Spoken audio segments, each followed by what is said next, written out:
Hello everyone, मैं अनिल कुमार सिंह स्वागत करता हूं आपका आपके यूट्यूब चैनल विश्व भारती क्लासेस में। आज हम लोग बात करेंगे बीपीएससी प्रारंभिक परीक्षा और उस परीक्षा में पूछे जाने वाले क्वेश्चन के पैटर्न से।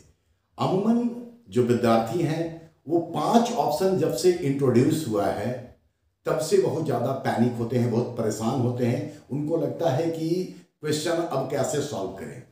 लेकिन सच तो ये है कि ये 5 ऑप्शन आने से बहुत ज़्यादा परेशान होने वाली स्थिति बिल्कुल भी नहीं है। ठीक है, आज हम इस वीडियो में कुछ क्वेश्चन के माध्यम से आपको ये बताने का काम करेंगे कि पिछले परीक्षा या जब 4 ऑप्शन हुआ करता था उससे ये कुछ ज़्यादा बदलाव वाला स्थिति नहीं है। ठीक है, कुछ बेसिक है जो आपको हर हालत में जानना है और क्वेश्चन वहीं से आपका सॉल्व भी होगा।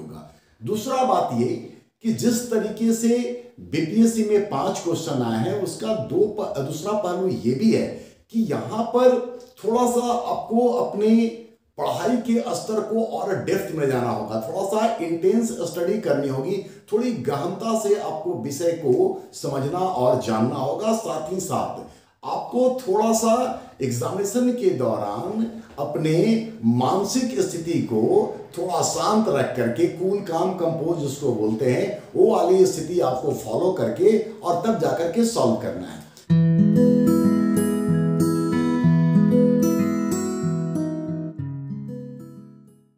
आज इस वीडियो में हम आपको कुछ क्वेश्चन के माध्यम से जो 68th बीपीएससी के दौरान आया है उसी क्वेश्चन को रख करके और आपको बताएंगे कि आप ज्यादा परेशान बिल्कुल ना हो, क्योंकि कोई ज्यादा बदलाव नहीं आया है। हाँ, थोड़ा सा सतर्क होने की आवश्यकता है, थोड़ा सजग होने की आवश्यकता है और वैसे भी होना चाहिए क्योंकि कंपटीशन है और कंपटीशन में एलिमिनेशन के लिए एक जो प्रोसेस होना चाहिए उसी प्रोसेस का ये हिस्सा है ये 5 ऑप्शन का आयोग के द्वारा इंट्रोड्यूस किया जाना। तो एक क्वेश्चन हम लोग पहले देखते हैं और ऐसे 4, 5, 6 क्वेश्चन के माध्यम से जो अलग अलग स्टाइल के होंगे हम आपको बताने का काम करेंगे कि कैसे आप बिल्कुल शांत चित्त होकर के और बेहतर प्रदर्शन कर सकते हैं। वैसे भी आपको पता है कि सारा सवाल का जवाब तो दिया नहीं जा सकता है और अब तो सारे सवाल अटेम्प्ट भी नहीं किए जाते हैं क्योंकि पिछली बार से निगेटिव मार्किंग की प्रक्रिया शुरू हो गई है। लेकिन निगेटिव मार्किंग होने के बावजूद आपको यह पता है कि 60-65 मैक्सिमम इतना % में आपका रिजल्ट निश्चित तौर पर हो जाएगा।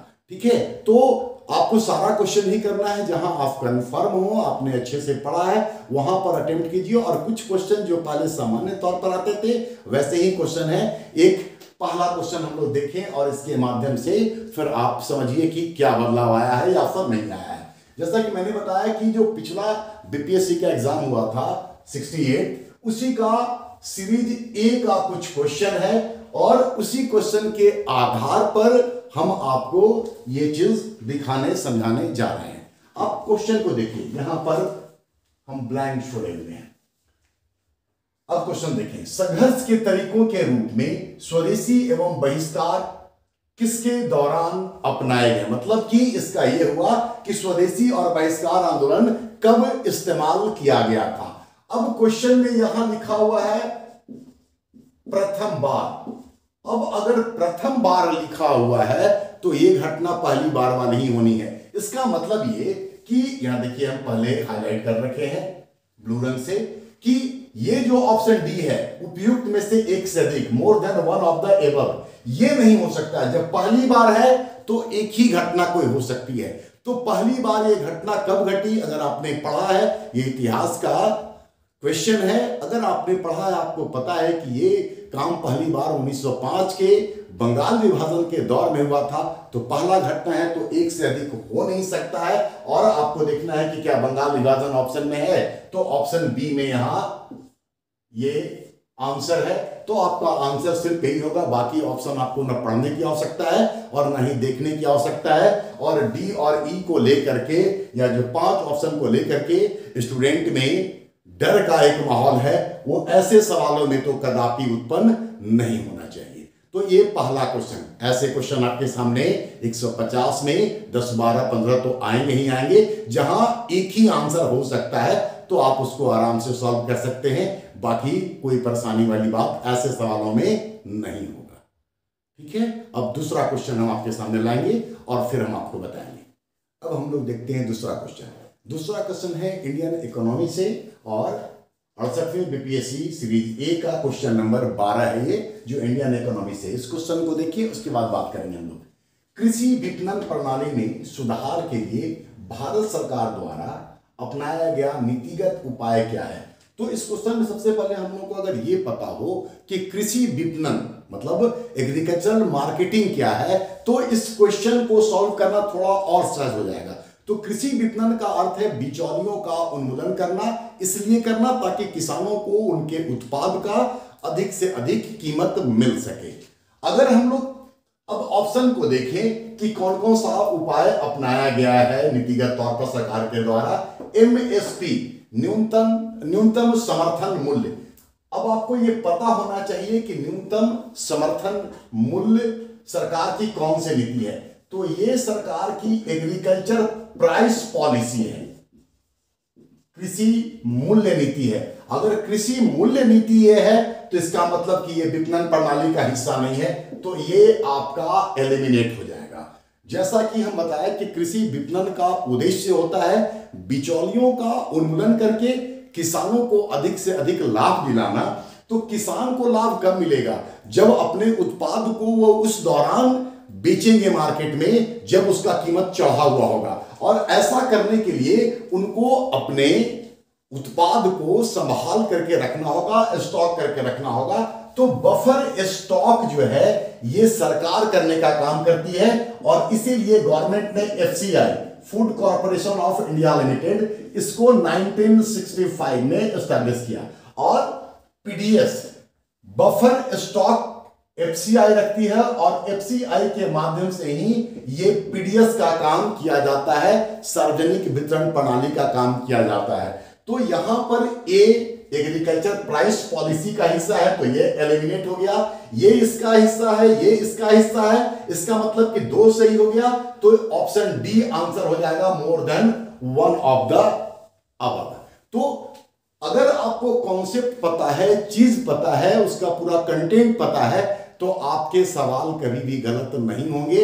ऑप्शन डी हो, ई हो, इससे फर्क नहीं पड़ता है। यहां पर नॉन ऑफ द एबव का कोई रोल नजर नहीं आता है। तो फिर आपके सामने 4 ऑप्शन हो गए, ठीक है। और एक से अधिक आपको पता है तो तीसरा आप ना भी पढ़ेंगे तब भी हो जाएगा। तो ये एलिमिनेट और ये दोनों उसका आंसर में शामिल हो जाएगा। ये दूसरा क्वेश्चन। एक और क्वेश्चन देखते हैं, और ये क्वेश्चन भी इंडियन इकोनॉमी से है। एक्चुअली हम अलग अलग आंसर वाला या ऑप्शन का जो विकल्प है उसके अकॉर्डिंगली क्वेश्चन को सिलेक्ट किए हैं। तो ये इंडियन इकोनॉमी से है, 68 बीपीएससी ए सीरीज, क्वेश्चन नंबर 15। आप बाद में क्वेश्चन को देख सकते हो। कौन सी एफवाईपी मतलब 5 ईयर प्लान, पंचवर्षीय योजना मानव संसाधन विकास, ह्यूमन रिसोर्स डेवलपमेंट पर केंद्रित थी? ऐसे सवालों के जवाब के लिए जो 12 पंचवर्षीय योजनाएं बनाई गई हैं, उसमें आपको यह देखना होगा कि अलग अलग पंचवर्षीय योजनाओं में क्या प्रायोरिटी रही थी। अगर वो प्रायोरिटी पता है तब इस सवाल का जवाब आप देने की स्थिति में होंगे, अन्यथा आपके सामने कंफ्यूजन वाली स्थिति बनी रहेगी। ऑप्शन को पहले देखिए। फर्स्ट में कृषि को प्राथमिकता दी गई थी। तो कृषि को प्राथमिकता दी गई थी, तो ये नहीं होगा कि मानव संसाधन विकास वाली बात वहां पर हो, क्योंकि यहां पर कृषि को प्रायोरिटी दिया गया है। तीसरी पंचवर्षीय योजना, थर्ड लिखा हुआ यहां पे, इसमें आत्मनिर्भरता, इस पर सरकार का मुख्य फोकस था, आत्मनिर्भरता।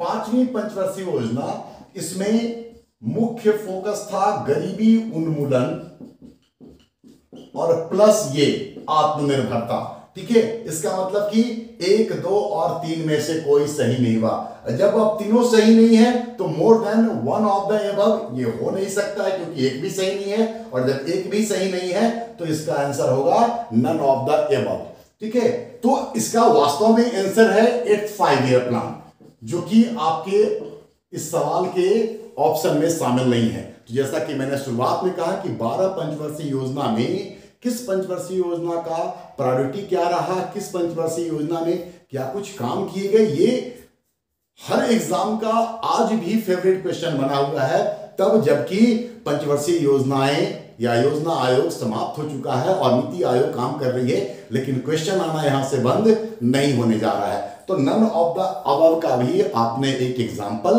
देखने का काम किया। नेक्स्ट क्वेश्चन इंडियन पॉलिटी से है, इसका भी एक उदाहरण देख लें। ये क्वेश्चन नंबर 3 है सीरीज ए का। राज्य मंत्री परिषद मतलब स्टेट काउंसिल ऑफ मिनिस्टर सामूहिक रूप से किसके प्रति उत्तरदायी है? अभी ऑप्शन नहीं देखते हैं।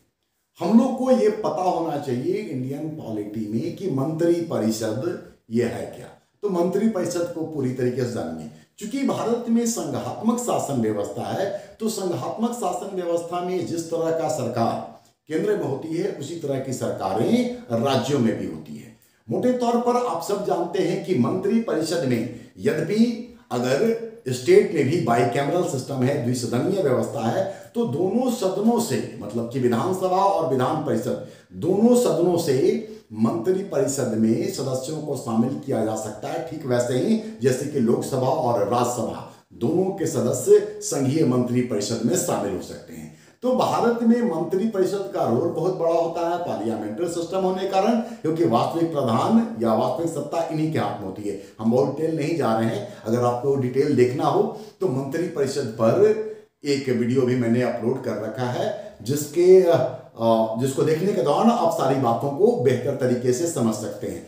ठीक है, तो इनकी जो सामूहिक रूप से जिम्मेदारी होती है, उत्तरदायी होते हैं, वो किसके प्रति होते हैं? चीफ मिनिस्टर भी मंत्री परिषद का एक हिस्सा होते हैं, उसके प्रधान के तौर पर। गवर्नर ये इसका पार्ट है नहीं मंत्री परिषद का।